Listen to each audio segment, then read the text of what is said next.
अस्सलाम वालेकुम व्यूअर्स, मैं हूं आपका होस्ट अब्दुर्रहमान और आज डिस्कस करेंगे हुकूमत की जानब से 2480 अरब रुपए के कर्जे को उतारने के लिए मामलात बैंकों के साथ तय कर लिए गए हैं। यानी पहले हमने जो महंगा कर्जा ले रखा था उसे अब कम शरह सूद वाले कर्जे के साथ सब्सिट्यूट करने के लिए बैंक राजी हो गए हैं, जिससे पाकिस्तान को खरबों रुपए का फायदा होने जा रहा है। और ये कर्जा है सर्कुलर डेट।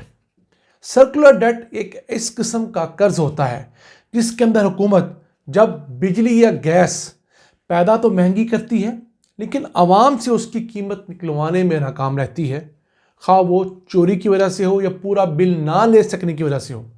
तो दरमियान का जो फ़र्क होता है वो बतौर कर्ज हुकूमत के सर पे चढ़ता जाता है और फिर उस कर्ज के ऊपर लेट पेमेंट के चार्जेस और सूद की रकम बढ़ते बढ़ते इसे नाकाबिले बर्दाश्त बना देती है।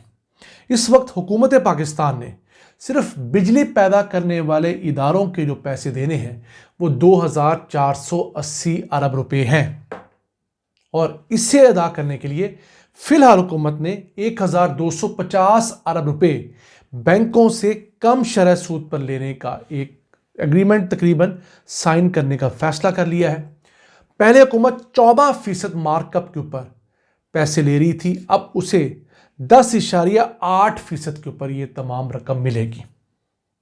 उससे होगा क्या? हुकूमत फौरी तौर पर यह रकम देकर बहुत सारा प्रिंसिपल अमाउंट और सूद की रकम को कम कर सकेगी। अब बेसिकली जो कर्जा है हुकूमत के सर पे वो 1500 अरब रुपया है बिजली के मद में। इसके ऊपर कुछ 600 अरब रुपए के लेट पेमेंट सरचार्जेस लगे हुए हैं। हुकूमत कोशिश कर रही है कि आईपीपीज़ के साथ निगोशिएट करके ये लेट पेमेंट के चार्जेस माफ़ करवा लिए जाएं, जो कि एक बहुत बड़ा साई ऑफ रिलीफ होगा। फिर हुकूमत अब ये कर्जा जो है उतारेगी कहाँ से? बैंकों का कर्जा भी जो 6 से 7 साल के लिए जा रहा है 1250 अरब रुपया, वो उतरेगा कैसे? उस सिलसिले में दो बातें मीडिया में रिपोर्ट हो रही हैं। एक तो ये कि फ़िलहाल हम बिजली के बिलों में एक 2.83 रुपये सर्विसिंग सरचार्ज की मद में अदा कर रहे हैं, जिससे सालाना हुकूमत को 350 अरब रुपए का रेवेन्यू आता है। हुकूमत उसमें से 135 अरब रुपए सूद की मद में अदा करेगी और 215 अरब रुपए प्रिंसिपल अमाउंट जो बुनियादी रकम है वो अदा करके अपना टोटल कर्जा जो है उसे कम करेगी। या एक वर्जन ये भी है कि ये जो सर्विसिंग सरचार्ज है ये आयद किया जाना है, अभी इसकी क्लैरिटी नहीं हुई। कुछ अखबारात कह रहे हैं कि ऑलरेडी हमारे जो बिल हैं उनके अंदर कहीं ना कहीं कोने खुदरे में इम्प्लीमेंटेड है। अब हमारे आपके ऊपर कोई 15 से 18 किस्म के टैक्सेस लागू होते हैं जो आप बिजली का बिल अदा करते हैं।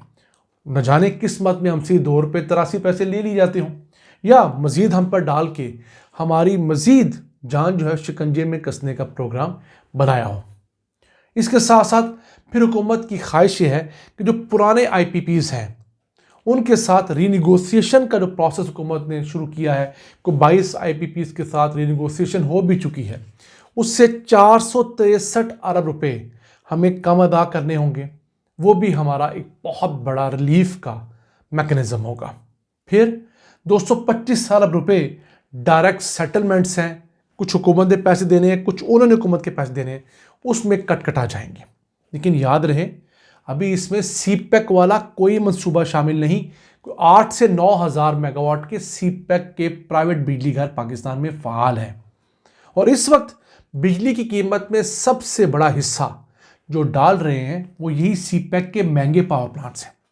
क्योंकि जिस वक्त हमने 2015 के अंदर ये मंसूबे लगाने के लिए मुआहदे साइन किए, उस वक्त हमने सोचा ही नहीं कि हम जिस ग्रोथ को एक्सपेक्ट कर रहे हैं वो पाकिस्तान ने इतने लंबे टन्योर के लिए कभी की ही नहीं। और फिर जिस जरा सूद के ऊपर जिन मराहत के साथ हम अपने चीनी भाइयों को नवाज रहे थे वो आज से चंद साल बाद हमारे लिए दर्द सर बन जाएंगे। इसके साथ साथ न्यूक्लियर पावर प्लांट्स जो पाकिस्तान में लगे हुए हैं वो सारे चाइनीज़ की मदद से लगे हैं। कुछ 280 अरब रुपए हम उनके साथ निगोशिएट करना चाहते हैं फ्यूचर में, अभी हमसे नहीं कर रहे क्योंकि चाइना इस मुतालिक हमसे बात करने पर भी राजी नहीं है। वो कहता है अभी 5-7 साल पहले तो आप लोग हमारी मिन्नतें कर रहे थे कि हमें पावरएक्स चाहिए, और 5-7 साल बाद या बदल गए। हालांकि आपका मुआहदा 30 साल का है, कोई 10-15 साल तो आप सब्र कर लेते। आप लोग इतने शॉर्ट टेम्पर्ड हैं, बदकिस्मती से हम ऐसे ही हैं। फिर जो RLNG base 4 power plant Shahbaz Sharif ने बतौर चीफ मिनिस्टर पंजाब लगाए थे, वो भी दर्द सर रहे।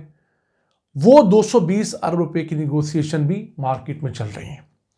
अब हुकूमत ने जो ये 2480 अरब रुपया अदा करना है, इसका सालाना सूद ही तकरीबन 200 अरब रुपया बन जाता है। हर साल 200 अरब रुपया सिर्फ सूद ऐड होता है इसके अंदर। और अगर सर्कुलर डेट रूटीन में बढ़ता रहे, यानी जितनी की बिजली पैदा हुई है उतने पैसे हुकूमत किसी वजह से भी कलेक्ट करने में नाकाम होती है, तो वो जो पैसे कम कलेक्ट होते हैं वो सर्कुलर डेट में ऐड होते रहते हैं। इस साल जनवरी और फरवरी में 50-50 अरब रुपए हमारे सर्कुलर डेट में ऐड हो चुके हैं। यानी अगर इस रफ्तार से जाएगा मामला तो डर यह है कि इस साल 600 अरब रुपए हमारे सर्कुलर डेट में खुदा न खास्ता इजाफा हो जाएगा। IMF हमें फुल टाइम सख्त टाइट किए हुए हैं। वो बार बार कह रहा है कि आप इस मसले का हल निकालें, क्योंकि आपकी रियासत इतनी मद्दों के अंदर पैसे देना अफोर्ड नहीं करती। एक तरफ हम लोगों ने मुल्कों का, बैंकों का कोई 83,000 अरब रुपए का कर्जा और लाइबिलिटीज देनी है, दूसरी तरफ बिजली के महकमे में आपने 2480 अरब रुपए देने हैं। हर साल आप लोगों ने प्राइवेट बिजली घरों को 2500 अरब रुपया किराया अदा करना है। आप उनसे 1 यूनिट भी बिजली का ना लें तो आपने 2500 अरब रुपया उनको अदा करना ही करना है। यही नहीं, इसके पैरेलल जो गैस वाली कंपनियां हैं उनका सर्कुलर डेट भी तकरीबन कोई 2500-2600 अरब रुपया हो चुका है। उनका सूद भी हर साल 200 अरब रुपया हो रहा है। तो पाकिस्तान को हम पहले जिस तरीके से डंग टपाऊ पॉलिसी के तहत चलाते आए हैं, अब ये उस तरह चलने के काबिल नहीं रहा। ये गाड़ी इस कदर ख़राब हो चुकी है कि अब इसकी ओवरहॉलिंग होगी। इसको जाके पूरा वर्कशॉप में खुलने की ज़रूरत है। इसके एक एक नट बोल्ट को ठीक करना है, एक एक पाइप को, एक एक तार को चेक करने की ज़रूरत है। पहले वाला काम ख़त्म हो गया कि आपने जुगाड़ लगाकर बड़ा पाइप छोटे में फिट कर दिया, छोटा गर्म करके बड़े पे लगा दिया, कुछ ना कुछ काम चला लिया। अब हमें रिफॉर्म्स की ज़रूरत है, और ये रिफॉर्म्स जो भी हुकूमत करती उसके लिए उबाले जान होता। अगर हमारी नून लीग बाशऊर होती तो वो इस दफ़ा हुकूमत लेने से इनकार कर देती और ये सारे फैसले PTI को करने पड़ते। और इस 1 साल के दौरान PTI जिस मर्जी महराज पर होती मकबूलियत के, वो इत्ता गहराइयों में गिर चुकी होती। क्यों? टैक्स PTI को बढ़ाना पड़ना था, बिजली का रेट, गैस का रेट, तमाम नरखों को बढ़ाना पड़ना था PTI को। लेकिन कुदरत का खेल देखिए कि इतनी बड़ी मौत नून लीग ने खुद अपने सर पे ली इस्टेब्लिशमेंट के कहने पे। और आज नून लीग का नाम लेवा इस मुल्क में कोई आर्गुमेंट नहीं कर सकता। क्यों? कि ये तमाम मुश्किल फैसले उससे करवाए जा रहे हैं, इस्टेब्लिशमेंट की मर्जी से करवाए जा रहे हैं, IMF के डंडे के नीचे करवाए जा रहे हैं, और सिर्फ अपने नाम के साथ वजीर या हुकूमत लगवाने के लालच में ये तमाम पार्टी जो है, जो पंजाब की सबसे बड़ी पार्टी हुआ करती थी, अपनी सियासी कब्र में दस्ती जा रही है। नाज़रीन, ये था आज का एपिसोड। अपने मेज़बान अब्दुर्रहमान को इजाज़त दीजिए। अल्लाह ने के बाद।